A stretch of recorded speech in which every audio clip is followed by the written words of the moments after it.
Something we're talking about on the program this afternoon is loneliness, because it is a huge problem and it can have a massive effect on our mental and our physical health. So I thought we need to look at ways to get out and about, to get more engaged, to feel more connected. And it doesn't matter how old you were. Often loneliness does affect older people, but it also affects everyone at different times. Rosanne Freak-Poli is an epidemiologist with Monash University, and she's going to join us to talk about loneliness and what we can do as individuals and a society to help. Rosanne, good afternoon. Good afternoon. It's a pleasure to be here. So there can be a lot of factors and times in people's lives that make it more common for us to feel lonely. So, how do we identify loneliness, or is it just a deep, innate feeling? It is a deep, innate feeling that is not necessarily something that we can define because everyone experiences it slightly differently. It is important to state that it is a natural human experience to feel lonely. And what I'm concerned about is when people feel lonely for a long time. So that would be more than 3 days a week over more than a couple of months. Some people feel lonely for more than a year before they realise that this feeling is something that they should do something about. I was just going to ask you, I didn't mean to interrupt you there, but, is it social isolation? Is that the same as loneliness? So social isolation is a separate term. So loneliness is how we feel, and social isolation can do with the number or counts about interactions that we have. So for instance, when we leave the house, we may interact with a neighbour or go to see people at work. These are sort of counts that we can say, oh, I spoke to 5 people today or 2 people today. Whereas when we can still feel lonely even though we're interacting with people. So this is what I would call if we have a high interaction or see a lot of people in our lives, but we feel like we don't have a deep connection with anyone or don't feel like we are valued in other people's lives, we may feel lonely. And I would call this alone in a crowd. And this can happen also in residential aged care facilities where people are interacting with a lot of people in one day, but they're not necessarily getting the connection that they want. So is it about often the depth of the connection that can lead to the sense of fulfilment? That's right. So there's social interaction, which is the number of people that we interact with. There's social support. So we can have a very few people that we interact with, but we feel socially supported by these people, then it's not so much of a concern because we're not feeling lonely. And then if we're not receiving the social support, then over time we can tend to feel like get higher rates of loneliness. I want everyone to text in and give me ideas about things that you might do or suggestions that you might have for others to overcome loneliness, ways to get involved in the community, to interact, to make connections. And, initially all of the connections can't be deep, but, you can build those connections. So if you have an idea that we can share, you can call me. It would be fabulous. Phone 1300 222 936 or text 0438 922 936. My guest is Dr. Rosanne Freak-Poli from Monash University, and this is something she's looked at in great detail. So, Rosanne, would you say that spending time with family and friends, where possible, of course, not everybody has that opportunity, but is that the best medicine? It is. I just want to also start by debunking a sort of myth that we have to have a lot of friends. So I've looked in my research, I have tended to use one cohort of people. There are 10,000 people in Australia that are aged 70 years or more, and they're relatively healthy at the start of the study. And then we followed them for over 7 years and looked at health outcomes. So this is their cardiovascular disease, so their heart health, as well as cognitive abilities, so looking at dementia. And what I've found is that having 3 relatives or friends that people can feel like they can discuss private matters with or call on for help is really beneficial for heart health and prevention of dementia. And would you say that, there are still things that you can do? Like, what about if you're geographically isolated? You can't really leave your house easily for physical reasons, health reasons, or you might just be really shy. I mean, how do you then make new connections in those situations? Yeah. So this can happen at any age. I think that we know from research that every 7 years our friendships groups do change throughout our life. So it's something that we need to do throughout our life and build sort of a muscle in learning how to connect with people, introduce ourselves to new people, and then try to form friendships. We know that we need about 200 hours with a person to feel like they're your friend. So this is a huge investment of time to find new That's friends. really quite difficult. 200 hours. Wow, you'd really have to count your friends on your hand if you've got to spend 200 hours with them because, that is a lot of time, isn't it, really? It is a lot of time, and people maybe misunderstand how long it does take to form a connection with people. Of course, we find that we can bond with someone straight away, but having a long-term relationship is really beneficial. I'm sure we can all agree. So there are other aspects that is not necessarily about forming the connection. So we know that, for instance, contact with 4 or more relatives, friends per month. This could be by text, Zoom, email is beneficial. We also know that volunteering or providing informal care. So this could be babysitting or childminding or helping someone with an illness or disability. These can reduce your risk of chronic disease like dementia and heart health. Interesting you say catching up with people via Zoom or various different ways. I sort of personally find that a little bit nothing and depressing because, you want to have real human interaction because, after COVID, that seems to have changed a lot. Do you not agree? I think that face-to-face, in person is always, in my experience, more beneficial. However, the data shows what I'm saying is it doesn't necessarily have to be that. It's about continued connections and being in someone's lives and feeling valued by other people, so that they are, reciprocating your Zooms and emails and text messages. That there is you both want from each other. I've asked people to join in that conversation if they've got any ideas on how to get connected within their communities. And Dave in Newtown's given us a call. Dave, good afternoon to you. Good afternoon. So tell me about what you do to stay connected. Well, I'm a member of Rostrum, and that's an organisation that's Australia-wide, helps people develop their speaking and presentation skills. Now, a friend of my dad rang me 50 years ago and said every young engineer needs to join Rostrum. I'll meet you at 1 o'clock tomorrow. And so, being a young engineer, I did as I was told, and off I went to Rostrum. And although I've had a couple of breaks since, I've been a member ever since. And I certainly see the value of that regular connection with a group of people. And I was very interested in what you said, Rosanne, about 200 hours being a contact, being a milestone in developing a relationship, because certainly, and I imagine in Rotary and other community organisations, Lions and so on, that to be a member for a couple of years makes a big difference in the way you relate to all the other members. Would you agree with that, Rosanne? Certainly, and I like this example of an educational class, which is also on my list of things that help your cardiovascular health and dementia, lowering your dementia risk.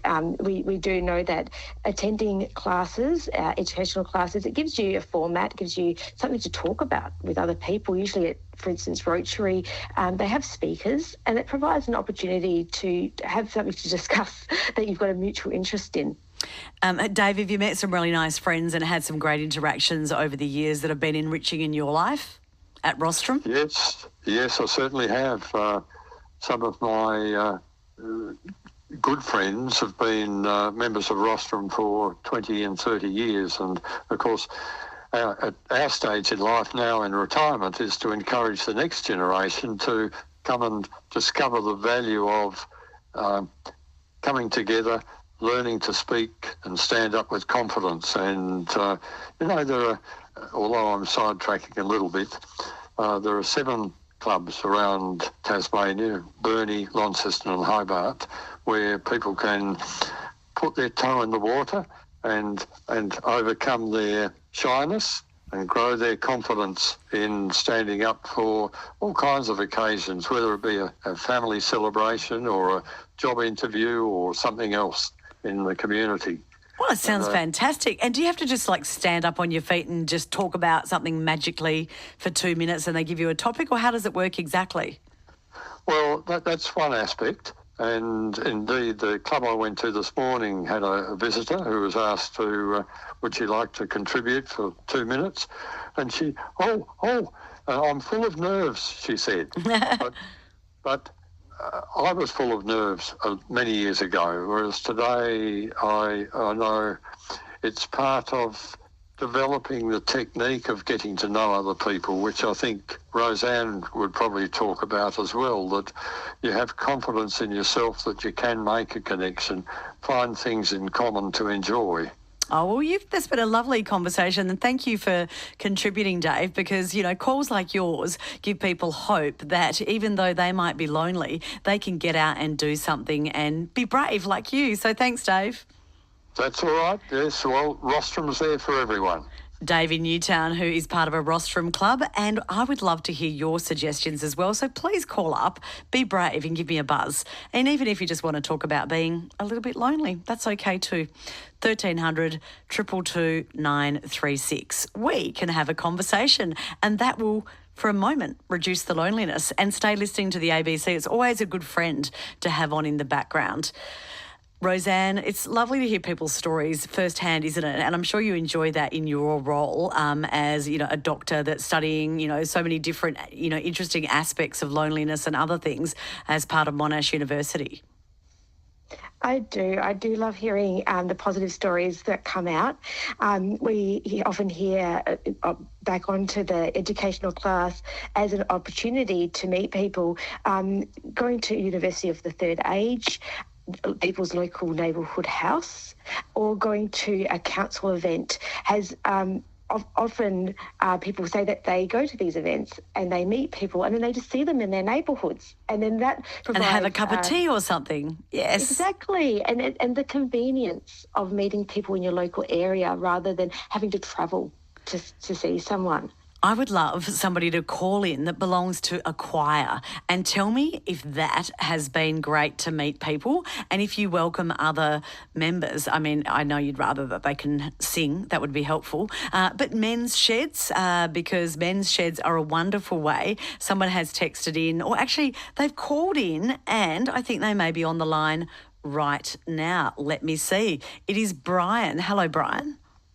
Yes, that's me. Hi. Good afternoon. Tell me what you do to connect with people in the community. Well, look, I retired as a doctor a year or so ago, and when that happens, I lost my tribe.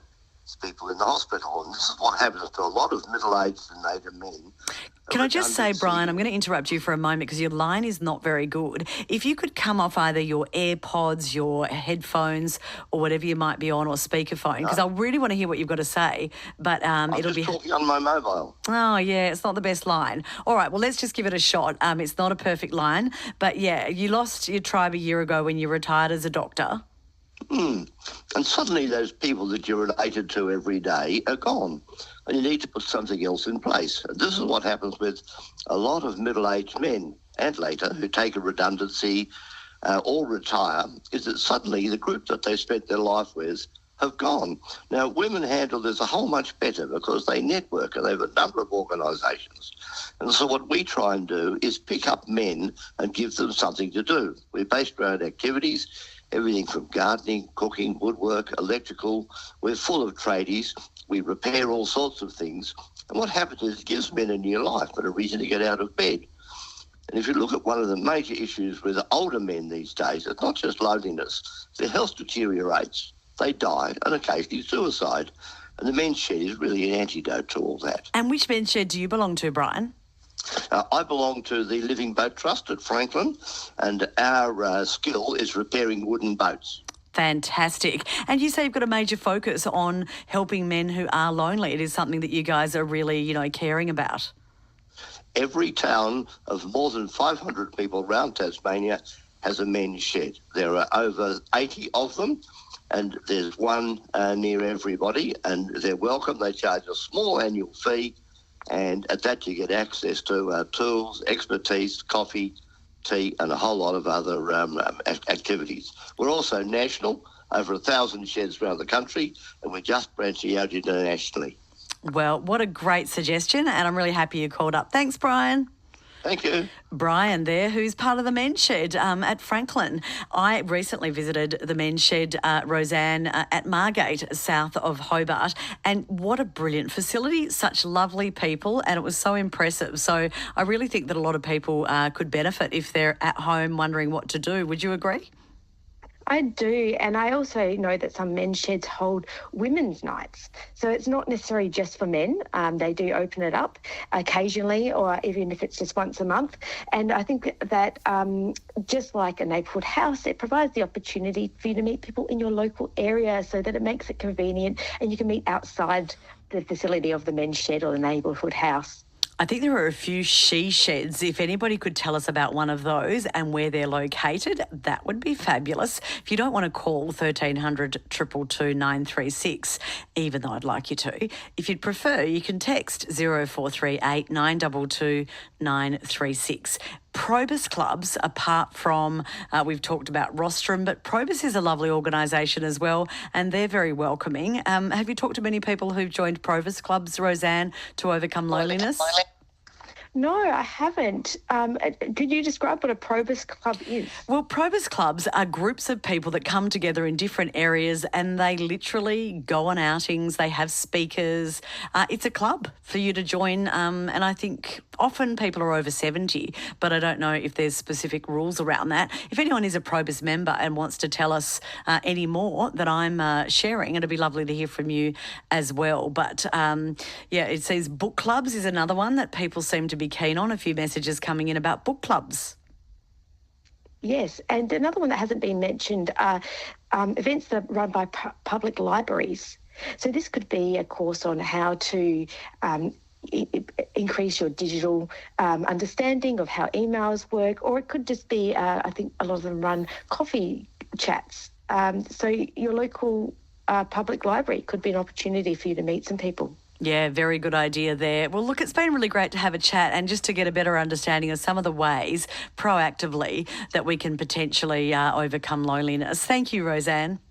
Thank you. And I will just end with one opportunity for people that aren't able to leave their house. It's called Friendline, and the number is 1-800-4CHATS. So that equates to 1-800-424-287. Hang on, so 1-800, go again. 1-800-4CHATS, which is 1-800-424-287. Okay, I've got it written down now. Okay, excellent. Thank you very much. Thank you.